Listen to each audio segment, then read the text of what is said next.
Olá, pessoal. Resumo desse vídeo de hoje, a gente vai fazer um comparativo entre fundos de investimentos em ações e IFIX, basicamente. Então, eu escolhi para vocês aqui, primeiro a gente vai fazer o comparativo de rentabilidade, né? Se a gente investisse no IFIX ou se investisse em algum desses ETFs, formas de alocação nesses ETFs, eu vou entrar via mercado americano, brasileiro, quanto que eu pago de imposto, quais são os ETFs que eu tenho disponível aqui, né, no mercado americano, ETFs globais na nossa B3 e BDRs, formas de você se posicionar nesse mercado aqui. Além disso, a gente vai ver aqui opções, né, interessantes de ETFs globais que a gente poderia estar escolhendo para compor uma carteira, né, considerando distribuição geográfica, distribuição setorial, distribuição de moeda, ou seja, aqui a gente está falando em diversificação. Esse vídeo não é uma recomendação de investimentos, e vamos lá, vamos começar direto ao ponto aqui. Então, qual que é o ponto central aqui? O ponto central é que se você investisse nos fundos imobiliários, no IFIX, e se você investisse aqui, por exemplo, no mercado americano, e sendo exposto à principal bolsa dos Estados Unidos, a S&P 500, no intervalo de 10 anos, você estaria realmente tendo uma rentabilidade muito superior se você estivesse exposto ao mercado americano. A gente está falando aqui, basicamente, de 2 vezes a 3 vezes mais do que você teria ganho no IFIX, considerando que você tivesse exposto nesse IVVB11, que é um ETF que busca obter um desempenho igual ou superior ao S&P 500, né?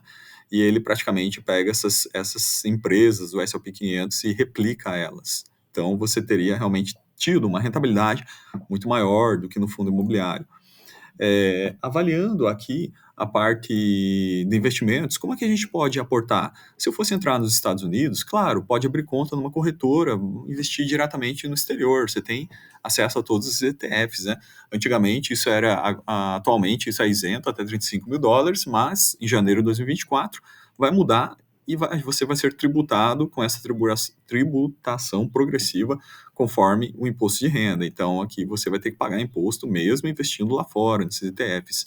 Outra opção, para quem gostaria de investir no Brasil, é pegar os ETFs na própria B3. Então, a gente tem, por exemplo, 800 mil cotistas, a gente tem 81 ETFs, os principais ETFs estão aqui, veja, IVVB11, né? Replica o S&P 500, Hash 11, uma cesta de criptomoedas, BOVA 11, replica o índice do Ibovespa, Small 11 replica o índice de Small Caps, OBTC 11, ele é uma cesta de criptomoedas também, China 11, investe na China, Gold 11, ouro, Nasdaq 11, tecnologia, Nasdaq, replica o índice, e o XFIX, que ele replica o nosso índice do IFIX, né? Então, esses são os ETFs, alguns dos principais ETFs onde investem esses 800 mil cotistas, né? Sendo que o principal deles é o IVVB11, onde se investe em 160 mil pessoas, né? Então, como é que tributa a questão de impostos aqui quando você investe dessa maneira? Mesma coisa que ações, né? A partir de 20 mil de vendas no mês, você pagaria 15%. Três maneiras a gente ir se colocar nesse mercado aqui. Primeira, ETFs que replicam o índice do mercado americano diretamente, como a gente viu aqui o exemplo do IVB11, a gente tem outros, tem o World 11, que replica o VT, que é um índice global de ações, né, com mais de 3 mil empresas em mais de 30 países, né. E aqui a gente tem várias opções. Tem o setor de tecnologia, passando rapidamente. Ó, você tem hidrogênio, você tem small caps americanas, você tem tech, muitas de tech, né? Diversificadas aqui. Você tem genética, você tem rates, que é essa Alug 11 aqui. Ou seja, 5G, você pode se expor da maneira que você queira a esse mercado. Uma tabela rápida de rentabilidade. Nesse último ano aqui, vocês percebam que as empresas de tecnologia despontaram um pouco mais, né? E aqui eu mostro para vocês, as barras positivas do último ano foram as empresas de tecnologia. Por quê? Porque depois daquela grande queda que a gente experimentou aqui eu vou mostrar rapidamente o gráfico para vocês. Então, a gente teve esse afundamento da pandemia, depois disso a gente teve uma injeção de liquidez no mercado bastante grande, as taxas de juros baixas. Com isso, o mercado foi bastante favorecido, né, e cresceu bastante até o final de 2021. E final de 2021 a gente teve essa grande queda no mercado americano, no mercado mundial, né, de forma geral. E ele se encontra desde então um pouco que estabilizado, né? Tá andando um pouquinho de lado. Então, esse é o cenário geral. Agora, como se expor, né? Então, primeiro, Ó, ponto número um, a gente pode se expor dessa maneira aqui, pode se expor diretamente também através de BDRs, né? A gente tem 708 BDRs aqui na nossa bolsa, sendo 585 dos Estados Unidos, tem BDRs do Reino Unido, da China. Então você pode chegar aqui no mapa e você pode investir, sei lá, direto na Alemanha. Ah, eu vou investir no SAP, porque eu gosto muito desse ERP aqui, e eu acho que ele tem, né? É bastante promissor, então você pode se expor diretamente nele. Existem vantagens e desvantagens em fazer stock picking, né? Então, essa é uma forma de se expor, mas esse vídeo ele foca em ETFs, porque a gente considera que é uma forma de diversificação muito melhor para você, né? Você não precisa correr certos riscos, né, investir numa empresa, ainda mais uma empresa internacional, que você, na verdade, tem que acompanhar como que é a tese dela para você não perder dinheiro. Então, aqui eu separei, basicamente, ó, esses 4 primeiros ETFs globais que investem em Estados Unidos e países desenvolvidos. Esse aqui poderia ser facilmente o núcleo de sua carteira, né, de ETFs globais. Logicamente, isso não é uma recomendação de investimento. Mas quando a gente pega, por exemplo, o caso do ACWI, você pode investir no ACWI 11 ou no BDR dele aqui na bolsa, o BACW 39. Veja que a cota dele bastante parecida com a cota do SP 500, né? E aqui percebam que ele tem uma excelente rentabilidade, né? Muito maior que o próprio IFIX. Ele investe em 3 mil companhias, em 23 mercados envolvidos e 27 emergentes. Bacana, né? Então veja um nível de diversificação disso aqui. Aqui eu fiz um mapa de calor, né? Com os países que ele investe. Então, basicamente, Estados Unidos, Canadá, Europa, aqui os países desenvolvidos, né? Basicamente a Alemanha e Japão, Austrália. Então, veja que interessante, 3 mil empresas nesses países aqui. Aqui os setores, né? Que ele investe, né? Bastante diversificado, né? Finanças, tecnologia. Percebo que não tem concentrações, né? As top 10 participações deles está aqui. Então, olha só, esse é um ETF bastante interessante para a gente estudar e analisar. Ele é muito similar ao VT, o VT é bastante conhecido.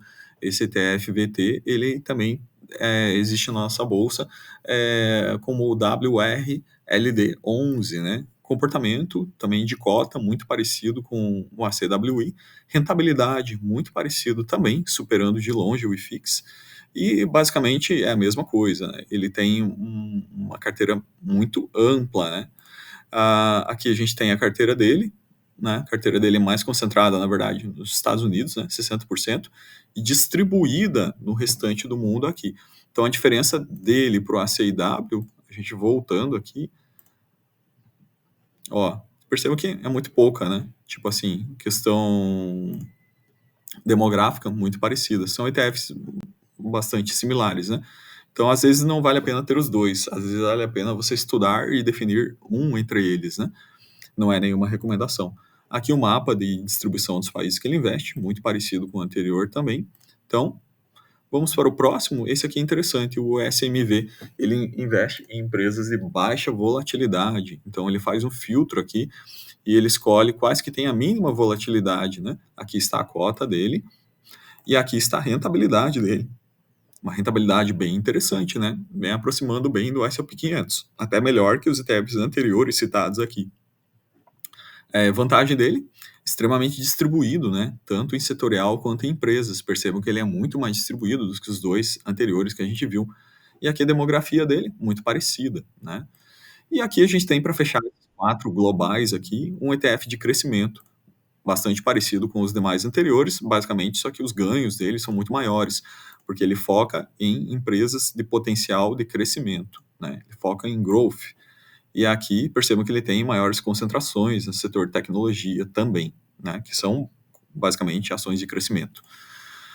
Dentre esses 4 ETFs, percebam que você tem uma gama enorme de estar exposto ao mercado global, né? Você pode fazer isso diretamente aqui na nossa B3, não é nenhuma recomendação de investimento. Se você quiser diversificar ainda mais, podemos ir para fora dos Estados Unidos, por exemplo, com esse IEFA, ou BDR BI EF39. Perceba aqui a cota dele, né? Como é que andou nos últimos 10 anos, a valorização dele, logicamente, um pouco menor que o mercado americano e o mercado desenvolvido, mas ainda ganha fácil do IFIX, né? E aqui, se você estiver escolhendo por esse ETF aqui, significa estar investindo em empresas, por exemplo, da Europa Ocidental, Austrália, Nova Zelândia, Hong Kong, Singapura, enfim, 21 países, né? Então ele compõe empresas desses 21 países. Aqui seria o mapa de calor deles, eu lancei aqui, perceba, então tem concentração em Hong Kong, Japão, aqui a gente tem na Europa, parte desenvolvida, países nórdicos, né? Austrália, enfim, um ETF bastante interessante. Você está investindo basicamente em outras empresas, perceba que a distribuição dele é geográfica e a distribuição setorial, né? Ou seja, são outras empresas globais bastante diferentes daquelas que a gente viu nos ETFs anteriores, muito distribuído tanto em setores quanto em participações. Então, não é nenhuma recomendação, mas é um excelente ETF para diversificação. Para quem quer diversificar ainda mais, tem essa opção aqui do IEMG11, que é o dos emergentes, né?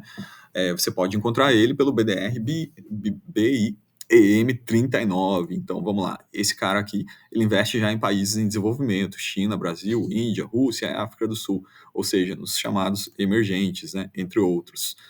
Aqui está a cota dele, como é que ele está hoje, né? Então, para quem quer investir em emergentes, percebam que ele realmente não chega ao nível dos desenvolvidos, né? Mas basicamente aqui tem a tese da diversificação, né? Então, você estaria investindo, por exemplo, em Hong Kong, Taiwan, Índia, República da Coreia do Sul, Brasil, né?